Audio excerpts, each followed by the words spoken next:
Joining me here on set is Kevin Charbel. He's the country director for the Lebanon mission at Première Urgence Internationale. That's a French-based NGO founded to aid crisis victims with health, nutrition and shelter. Thank you so much for joining us, Kevin.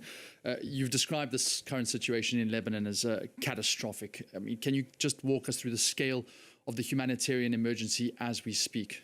Yeah, well, thanks for having me on to talk about this very important topic. As was reported across many news channels, we're looking at about 1 million people displaced at the moment. For reference, that's about 20% of the population in Lebanon that are displaced.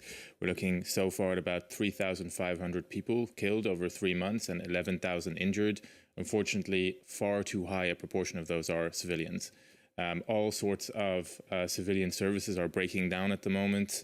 Civilian infrastructure is being systematically targeted in this war, meaning access to those services is very limited and compounding the humanitarian catastrophe that's unfolding in front of us at the moment. Those civilian services like hospitals, health institutions, which were already under severe strain in Lebanon before March 2nd and even before just what exactly has happened there in terms of those health facilities, especially in the south? Yeah, no, absolutely. I mean, health is a particular issue at the moment. So far, about 140 ambulance workers have been directly targeted by the Israeli army. This includes also a number of what we call double tap attacks. It means if you're not familiar, there's an attack somewhere, they wait for the rescue services to show up and they hit those rescue services as well.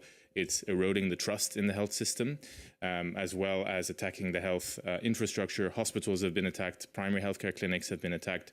Recently, a hospital in the south, a large public hospital that was serving many, many people in the south city of Tyre was attacked. 4 people were killed in that attack in the hospital and 40 injured. The radiology department was destroyed along with a lot of other infrastructure inside the hospital. So I have to tell you, yes, it is dramatic what is going on. In 2024, similar pattern of attacks was seen. A few months later, Amnesty International released a report accusing Israel of war crimes for attacking the health system in a systematic manner. And I have to tell you, from what I have seen on the ground, as I am there on the ground with my teams, the same pattern is unfolding in front of us today. So when Israel says that they are targeting Hezbollah positions, that argument doesn't fly? I have not seen Israel provide any evidence for this so far. Again, they did the same thing in 2024. Amnesty International investigated this and in the end concluded that most likely Israel is committing war crimes. They are attacking civilian health infrastructure on a systematic basis. They are attacking other infrastructure, water infrastructure, schools, mosques, churches in general. Look, Jean-Emile, this is what impunity is, right? This is what happens when impunity reigns. For 2.5 years, the Israeli army has not been held to account for the attacks on civilian healthcare. In my time in Gaza, in my time here in South Lebanon, what I can tell you is the strategy that is being used is to directly target civilian infrastructure in order to make the civilian population pay the price of this conflict.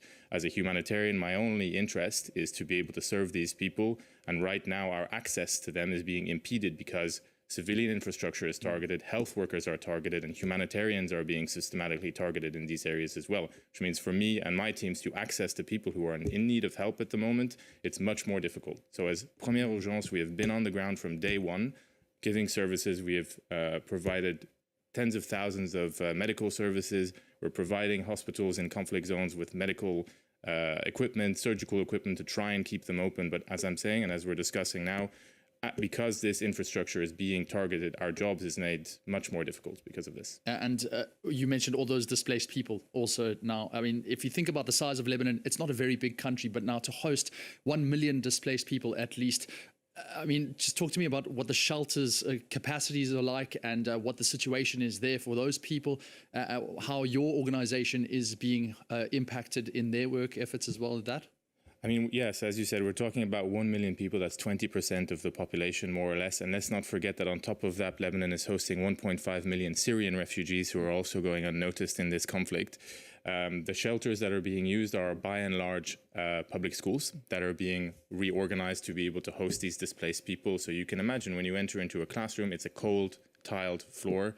You're arriving with your family, young children, older people, people with disabilities are forced to live in these undignified, inhuman conditions. We're coming in support of these people, but the scale of the disaster, the scale of the needs are impossible to answer from the humanitarian perspective. We need a ceasefire so that we can manage to have these people go back to where they are from, for these people to be able to live in a dignified way. We must be able to have access to these civilians in these conflict zones.